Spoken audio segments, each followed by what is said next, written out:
Mocking me. All right. Something like that. All right. Camera adjustment. Get the lens flare. Okay, and we're good. Now it's like Star Trek. All right. So today. Wait, hold on. I gotta do this. I can't even. I can barely do it. Can you do it? I can. Do it. Live long and prosper. All right. Enough fooling around. Don't screw around. Sorry, I've been watching South Park. Anyway, so obviously the ladies are with me today, and we just got Alysa and Sarah to be specific, since apparently the women to men ratio is starting to shift progressively. We're taking over MTCN. Woo! I'm not complaining. Anyway, I'd be surprised if you did. Speaking of which, bad of the movie of the day, which is That Awkward Moment, which is a new rom-com that's supposed to appeal to guys that just came out last week. So, does it appeal to guys from that's the question we wanted from your male perspective? not really, no, because it kind of does the Hollywood thing that it does to women in other romantic comedies, where it does where women what Hollywood thinks women do, but they really never do. Okay.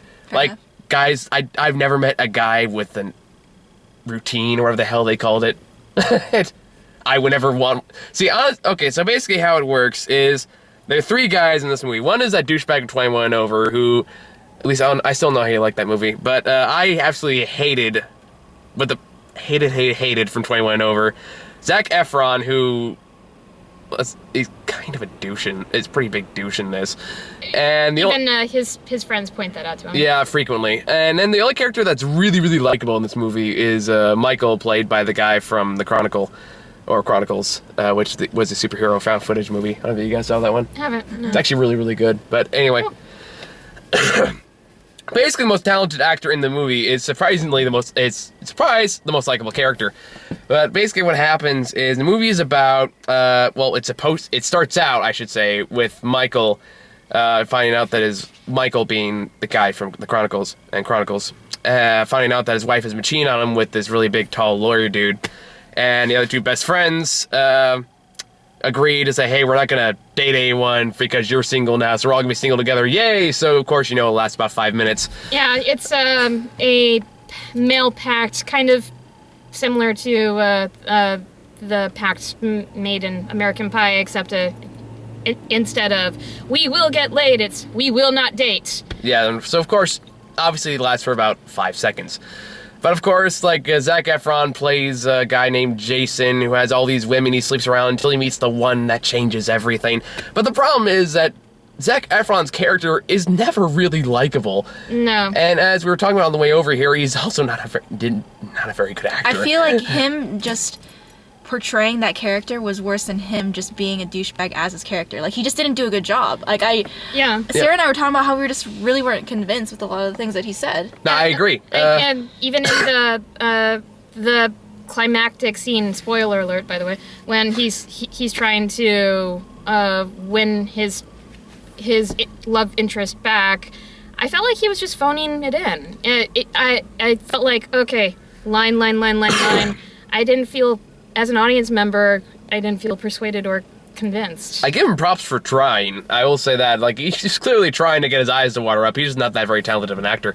Mm-hmm. Even then, this isn't very good material either, because it's trying to portray him as, like, this charming guy that can seduce all the women, but he never goes beyond, I'm a douchebag, why should you like me status. It's more like half-assing everything, putting one foot in and one foot out. Yeah, and then towards the very end of the movie, he just displays how much of a horrible person he is, acting or character, no matter what, he's just a horrible person.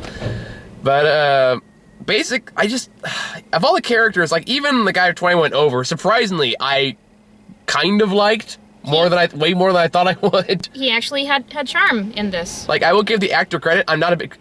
actually, I was thinking about this, and I finally figured out what that actor is. What? He is a more perverted, younger version of Vince Vaughn. Yeah. Because I was thinking about, why does this all feel so familiar? And I realized Vince Vaughn has the same exact shtick. But...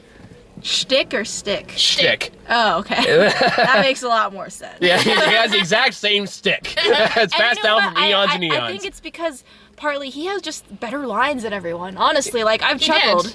He did make me chuckle a few times, and overall, the actor can be charming every once in a while. I will give him that, which is saying a lot considering how much I loathed him in 21 and Over.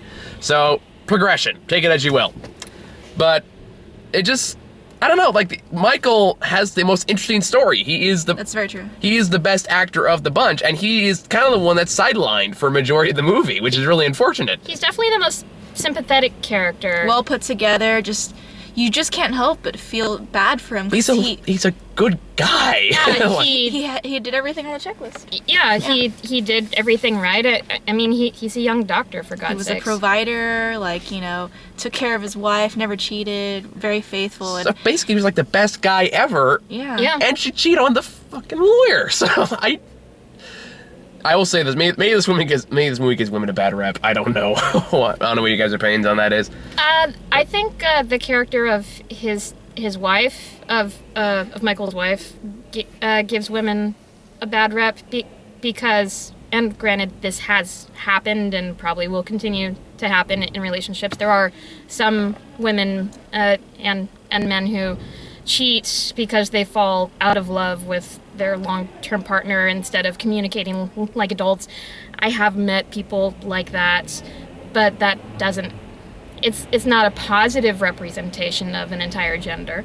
I have to agree with Sarah. I think it's gender neutral, that idea of cheating on someone, even if you're a male or a female. Yeah. All right. So that's how my take. Fair enough. I mean, it's either way. Obviously, his stuff was the best written content. It's the best performed content of the movie. And it's like I kind of just wish we didn't even have either of the other two guys. Just make it about him. You could have had a really good story there. Or at least a very well portrayed one. I thought that could have been really, really interesting. Well, I think... Or at least, at least trying to make something work. I think the two complemented them, but they overcompensated with all these jokes. And I didn't really feel any chemistry between Zac Efron and the other guy. From 21 and Over. It felt like they were just trying too hard. They didn't actually. I feel like they weren't really. They worked better when they were all three together. Yeah. When it was rapid fire retorts and insults. Yeah. Oh, you're both idiots. Oh, your dick looks like a traffic cone. Da da da da. Which made me laugh because every time Michael was the character that, oddly enough, considering we have to share the same name, I was kind of really related to because I was like, wow. He's smart. He doesn't put up with anyone's crap. He's kind of hopelessly romantic, and he's successful and hardworking. If Zac Efron's character had been replaced by Bradley Cooper, I think it would have been much more successful. Well, Bradley Cooper is a 10 times more talented actor too, to be fair. Yeah. But even then, I'm not even sure Bradley Cooper could have saved this material. Because we're not really given anything redeemable about Zac Efron's character. We're supposed to but he's supposed to be charming. That means we're supposed to like him, right? No, because we're never really given much of a reason to like him at all. Honestly, what redeemable qualities does he really have? Well, it looks like he was kind of interested in the girl for a while. He didn't discourage her from coming over, and his friends were just like, dude, really, you're gonna bring this girl over? So he was contemplating. You can tell he did have some empathetic qualities, but he just couldn't go over his ego to is get that there. Enough of a redeemable quality? Is that one thing enough? I don't think so. Not to me. Given the material, not really. Yeah, so that's kind of where my problem lies. Is you need more than that. You need more it's kind of big, horrible issue with a lot of anything with romance really is that love fixes everything. No, it doesn't. The flaws are still gonna be there.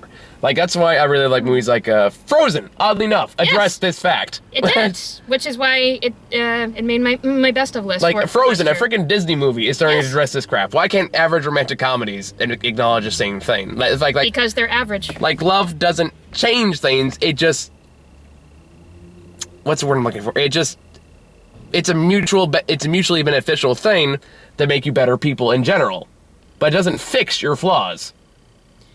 No. Not by itself anyway. It requires a lot of hard work and a lot of dedication. Yeah. That's why the whole moral of it's just relationships are just people being there for each other. It's that's an incredible oversimplification. And I would think of that as, while that can be an aspect of romantic relationships, I would apply that to friendships more than Yes and no, I would say. Again, it's both things. Neither one of those things is that particularly simple. I don't know how we got this really serious talk about what relationships are, but Well, we're talking about a rom-com, so. point taken. But still, it just then a lot of the jokes just kind of fall flat. Oddly enough, I actually did like what was the 21 Over guy's name? Daniel. I actually liked Daniel's girlfriend in this. Chelsea? Chelsea. Yeah, she was very spunky. I liked her. Like, I liked her too. Like his plot line is basically it's kind of like the best friend storyline where two people that are best friends eventually start hooking up and then they progressively fall in love. But it's like I liked her. I thought she was actually pretty charming. She's very charming. Yeah. So it's like I think oddly enough, like her and Michael were my favorite characters because they're actually maybe not well written, but they're definitely played by talented actors who can make this material work for them. And both of those characters were very honest and knew what they wanted and didn't want. So yeah, it's very true. Yeah, so it's like again, it's a commonality they have. Even his storyline, while it wasn't great by any definition of means, I was still kind of getting behind. I say kind of loosely. Zac Efron, I couldn't care at all about him. And that especially towards the third act, where what happens in the movie is it occasionally just kind of took a nosedive in this dramatic elements. Very much so. And then just immediately back to comedy. It's a very unsettling tonal shift. It's very noticeable. It's a bit sporadic. Yes. But anyway, halfway through the movie, just 3/4 of the way in, Zac Efron is having to commit a phobe situation, which I'm not a big fan of either, to be honest. But he gets a phone call from Ellie, his kind of sort of girlfriend before then. His love interest. And finds out that her dad died after a really just the party scene. I facepalmed, I'm not gonna lie. What? I'll get to that. Anyway, I'll talk about that in a bit, because that was its own thing. Mm-hmm. But, he finds out dad died, and then he decides, well, if I go to the funeral, that means that we're officially in a relationship. At that point, I was like, why is that your concern? And the first thing he did when she called her is he hung up on her. I'm sorry. That's a horrible thing for someone to do. I don't care who you are. I don't care if you're in a relationship or not. If you're a decent human being, you don't hang up on somebody. I know it's a tiny little detail, but it really bothered me. But it's no, that's not okay. Especially when, they really need you. Yeah, exactly. So it's the first thing you do is, whether you're a friend or in a relationship or even just a casual acquaintance, if they call you and tell you someone they love died, you immediately just drop everything and go over there, or just do something, anything other than just hang up and sit there and contemplate whether or not going to the funeral contemplates being in a relationship. And that's just a horrible thing to do for a human being, and that killed any potential for likability this character even remotely had. And then again, and then he says, I'm really, really sorry, and again, that makes it better. Which, again, maybe if you really, really worked at it for a long time, you can get over something like that, but not one of those tears in his eyes, zoom into his face, has one big epic speech, and that makes everything better. No, you really screwed up. You have some stuff to make up for. Especially something like that. I don't know if you guys think so or not. But. Yeah, I would agree. I mean, like you said, he really screwed up, and in a reality version of that scenario, it would take more than his phoned-in spiel and phoned-in apology to start over. I feel like just the movie was trying to come to an end. Yeah. Trying to come to a closure. It was phoned in. And yep. They tried to address it at first, in terms of him changing as a person by fixing his friends' relationships, or helping at least, Yeah. Encouraging them. Yeah. So I think that was supposed to show that he was becoming a good person, and now it's finally his time to end it. Not saying that was probably the best way or the most believable way that they would get back together, but it's just how it happened. I feel like they just ran out of time. They were all right, well, we might as well just do this. Yeah, I would agree with that. I mean, because we had such fantastic material before then, that, the dress-up scene. Oh my God, that was Oscar-worthy. So what happens? I'm sorry, I have to talk about this. Go for it. Because this sequence was very cringeworthy. I don't know what to think about what I saw that time. But what happens is, Ellie looks at him like after she's like leaving his apartment and says, "Oh, by the way, my birthday's party. I'm having a surprise birthday party for myself. It's a dress-up thing." And of course, when you say dress up, you immediately think button-up shirt, jacket, dress pants. But apparently his interpretation is costume party. So he goes to a sex shop, and admittedly, there were a couple of funny lines in that little scene. I don't know, the pump-up thing kind of made me chuckle. But I thought they were cheap laughs. I didn't. They were kind of cheap laughs, but I was kind of looking for something. And I'll take what I can get at times. Oddly enough, I only started laughing when they got to the whole stalking thing towards the very, very end. But, yeah, we've all done it. Anyway, but, or, I don't know, maybe I'm not speaking for everyone in the car. We don't need to go into that. Anyway. Never to the extent that character did it. Point. Anyway, so he goes to this party, and he's wearing a rock out, and he's got a giant dildo hanging out of his pants. And it's like, rock out with your cock out. I have to give Zac Efron credit on this. Like, I actually like how he delivered that line. Like, you can just tell he was embarrassed, and he was just like... Probably because he really was. Yeah, I would be too. Method acting. Followed right after that moment. It's like, this is my mom and dad, and the dildo goes in the martini, and he goes, "Oh, it's a cocktail." Yeah. Oh, so that did it for me. I was like, too. Yes. That was very. So we go that was very cringeworthy. So we go from that, and like 3 scenes later, we go to my dad died. Like I said, yeah, actually, that's something that bothered me. Noticeable tonal shift. I felt like I didn't get to know the dad enough. And just... The audience only meets him for one scene. And then he goes, "I like him. You're bold." It was like, no. I don't care. Like, if your dad's a redneck, sure, I'll buy it. But if he's like that guy who dresses up that nicely and clearly has that much money, no, you're not going to win a good impression out of that. No. I don't care who you are. Great, like, the movie's really going for realism. But either way, just a lot of weird tonal shifts, a lot of weird characters. Is it a terrible movie?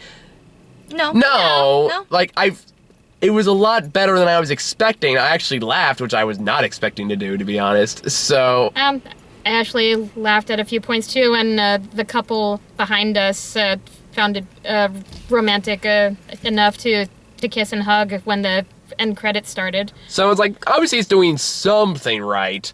It's just you really have to look hard to find it. I think what it did right is, I think it did the Michael storyline right. I thought that was really well done. And again, if that was the whole story, this could have been a much, much better movie. Mm-hmm. It is, it's okay, and there are some good performances in it. Yeah, like, I just kind of going back to that, though, just like, granted, it would have been a much, much different movie if it was all about Michael. Yes. It would not have been a comedy, for starters. No. But... it would have been more depressing. Now that I look at what the actor can do, I kind of want to see him in kind of one of those movies with, like, where there is kind of that cheating relationship and the question of how do you go back from that. And that's actually a very interesting topic. It's a very tricky topipic. I would like to see that explored.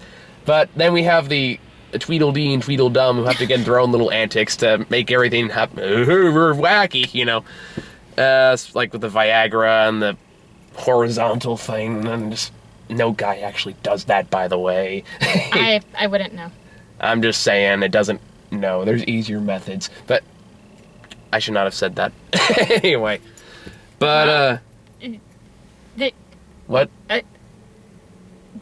There's easier methods, what? Don't worry about it. I'm just digging a bigger hole for myself, so I'm gonna stop talking now. Okay. I'm curious. I'm confused. Don't worry about it. I feel like there's like an awkward silence slowly building here. So well, you dug your own self there. I haven't it's said it's actually kind of appropriate given the title, That Awkward Moment. Which I also wanted to talk about. I really feel like the title wasn't fitting. I really personally feel like that title was made for marketing strategies. Yeah. Probably. Like, I didn't see any correlation. Yeah. That's a great title movie, but there was no significance to the movie itself. Like, sure, there were some weird moments, but it wasn't... I wouldn't label it that. No, I would agree. So that agree. kind of bothered me a little bit. Well, at least it did have, like, a design studio that apparently was realistic. I loved that. I'm sorry. This is like on a side note. I noticed a lot of movies don't portray like a design career as like a character's job. Usually it's someone working in an advertising or law firm or like police station. Never like a library or like a child daycare center. You know, just Hey, hold on. Daddy daycare was in a child daycare. Oh, that's very true. That's very true. But speaking of which, what was up with the boss character? Did that weird out anyone else? You cannot. Hey, it's Jeff. Yeah, and then he just like. Let's go on. That was the awkward moment. Yeah. That's what he was doing. Like that was the awkward moment, if anything. I kind of felt like that character was on drugs. He probably was. I wasn't sure if he was trying to feel like cool and try to fit in, or if he just is just really socially awkward. I don't know. It's one of those characters like it's trying to be wacky, but I don't think they really knew what to do with him. So he's just kind of there. You're supposed to get like the uncomfortable silence, like uncomfortable laughter, because you don't know what else to do at the moment, kind of thing. Yeah. Which is a common trope for a lot of these kind of movies. Oddly enough, though, no drug jokes. Now that I think about it. Which is good. Well, unless you count Viagra. I mean, like hallucinogens, but acid, marijuana, whatever. Well, they did have that whole exchange about how his plan to die would be to drop a lot of acid and. Yeah. Okay, one joke. Still, for this kind of comedy, that's actually kind of an improvement. So, minor marks, but I'll take it. And by the way, one thing, this is a nitpick. I will admit this is a nitpick. But are we really supposed to believe these guys are in their 30s? Yeah, I didn't. Okay, no, that bugged me. That bugged me. So there's one line towards the end or I don't remember at one point, but there's one line where they're saying, oh, in a few years we'll be in our 30s and settle down and blah blah blah. Okay, like they didn't look a year over 25. They, at least in my opinion, they looked like they were closer to 30 than they were letting on. What? Really? I thought 26. I thought I was kind of like in the mid-20s range. Because was it his name Michael? Yeah. If Michael got married at 23 and then went to med school, that's like another 2 to 4 years. So he must have been, at least. He must have been 28, 29, 26, 27. It had to be at least close to 30. At least 28, 29. Okay. So it's like he didn't look a year over 25 in this. And I mean, it's just one of those things that kind of bugged me. It's like, did he get in the med program when he was 16 or something and graduated from college? He'd have to, because college, medical school, residency, that takes a lot of time. And that goes for both the other guys too. To actually be in the design business and be successful, that takes a long time. In New York City of all places. Yeah, so it's like that must take years. And again, they don't look much beyond 25, 26.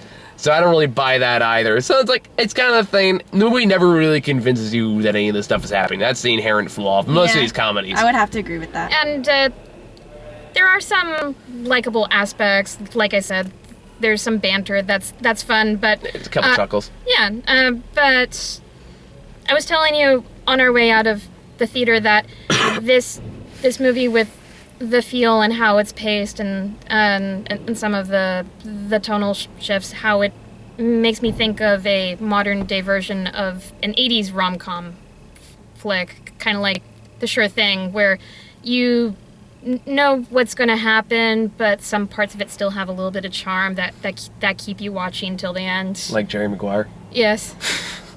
Or like one of those old movies where they used to hold the boombox over the head and Say Anything. The Say Anything, whatever it is. Yes. But yeah, it's just a romantic comedy. It's nothing special. I didn't hate it, but it's just there. It's for you to watch. Or not. If that's your thing, maybe you'll be like the couple who found it romantic behind us at the end. I don't know. But my heart has grown too cold for such antics. Dun dun dun. I think we're all in agreement that it's just okay. It's just meh. It's nice. All right. You'll see better, you'll see worse. It's just kind of in the middle. It's better than I thought it was going to be. Yes. I'll say that much. So I'd say it's maybe 5 to 8% better than what Rotten Tomatoes is giving. Yeah, it's like at 23 right now. So I was expecting a lot worse. Mm-hmm. So yeah. So I guess move on to trailers. We'll get the real terrible love story tomorrow, with Labor Day. So, the Stockholm Syndrome movie. yeah, it's the Stockholm Syndrome movie. So we got that tomorrow. So, trailers. This one, I got this for I, Frankenstein with Wes, which is Welcome to Yesterday, which is the found footage Back to the Future movie without Christopher Lloyd, which would have made the film a lot better. Everything's better with Christopher Lloyd. But anyway, Lord of the Rings would have been better with Christopher Lloyd. I thought you haven't seen Back to the Future. I still love Christopher Lloyd. Whether I've seen Back to the Future or not is irrelevant. Christopher Lloyd is still amazing. That's the Michael Bay trailer, right? That's the Michael Bay produced. He didn't direct it. Oh, okay. Well, anything with Michael Bay, there will be explosions, there will be lots of blue lights, and there will be awesome soundtracks. Wait, there's blue lights on Michael Bay thing? I always thought he went for like the orange hue. Green? I just know it's bright and like destructive. No, he's got and Transformers very 4. mechanical, so I feel like that is something we can look forward to in this movie. Maybe. Actually, I love it. Just a random explosion popped out on the kid's birthday party. Yeah. This trailer, and I told you this, it made me think of the butterfly effect. I got that exact same vibe the first time I saw it. Yeah, so my impression of the trailer was, it's the Michael Bay remake of the butterfly effect. That would be awesome. Now that I think about it. It'd be stupid, but I'd laugh really hard. But next one we have, speaking of overdramatic love story, we have Endless Love. Now, Which pretty much none of us are looking forward to. I don't know if this is a remake or not, but there was a movie called Endless Love in the 80s. Probably not. So it's just another movie with the same title? Pretty much. Yep, hardly a new thing in I Hollywood. still don't understand what it's about. All Me I know neither. is that It looks like The Notebook gone wrong. Granted, I'm not a big fan of The Notebook. I only saw like the first Notebook half, was but way better though. I don't know. It's doing the same cliches where the rich, pampered white lady falls in love with the bad boy rebel, and So couldn't you say the same about Titanic? The sheltered. you got me there. Or Lady and the Tramp? Oh, come on, Beauty lady. and the Beast? First, Come on! Oh, no, Beauty and the Beast is Stockholm Syndrome. It is. And in this case, the Beast was the rich one. So there's difference there. I mean, he wins her over by giving her a library. I'm sorry, unless this movie has a I sinking know. ship at some how point. awesome is that? Yes. Unless this movie has like a No, giant it's a sinking fucking- ship at yeah. some point. I don't think it's quite Titanic. Or like an evil villain that has no reason to be there other than he's the evil villain and for some reason kidnaps a kid. I just think that movie is trying to be something it's not. Super over dramatic. Have Yeah. no idea what I'm watching when I'm watching the trailer. Me neither. And It's like... Sorry about that, we ran out of memory. So, Endless Love, long story short, overdramatic love story. Moving on. Alright, so last one we got was, I don't even remember this one. Oh, I do now. About Last Night, which was that... That actually looks really fun. Maybe, I don't know. it looks like it has potential, I think. I like Kevin Very Hart, feel okay. good compared to that awkward moment. Yes. Like, I can actually invest in these characters. It does kind of make that another kind of romantic comedy cliche where it makes mountains out of molehills kind of thing. Like, And also, I wonder why Kevin Hart is wearing only a bow tie. I'm assuming it's a costume party because a lot of people are dressed up in weird things. Yeah, Still. one of the gals was dressed up like Little Kim, and the other gal was dressed up like 1980s Tina Turner. Or maybe you just want to dress up in a bow tie and nothing else. Maybe, I don't know, maybe he's that confident. Good for him. Maybe, You know? maybe he was going for a super eccentric Kanye West. I don't know. Lots of possibilities with that little bow tie. Like, wasn't that what I meant? But anyway, I don't know. It's just like that whole who said I love you first thing. It's like, does anyone ever really have that issue? Not It that- goes back to that awkward moment. It's just like silly things about love that are explored within the movies. The silly things about love that are not actually problems. Exactly, yeah. Pretty much. So I don't know. I've never been a big fan of that. But then again, romantic comedies are not usually my thing. So maybe that's just me. So if you like it, good for you. It looks, for me, it doesn't seem to be doing much, but you know, that's just me. So, last one, oh boy, if you got coming up in I think a week or two, Vampire Academy. Oh yeah. Sarah, both you and I were like, ugh. Yes. We recognized what it was.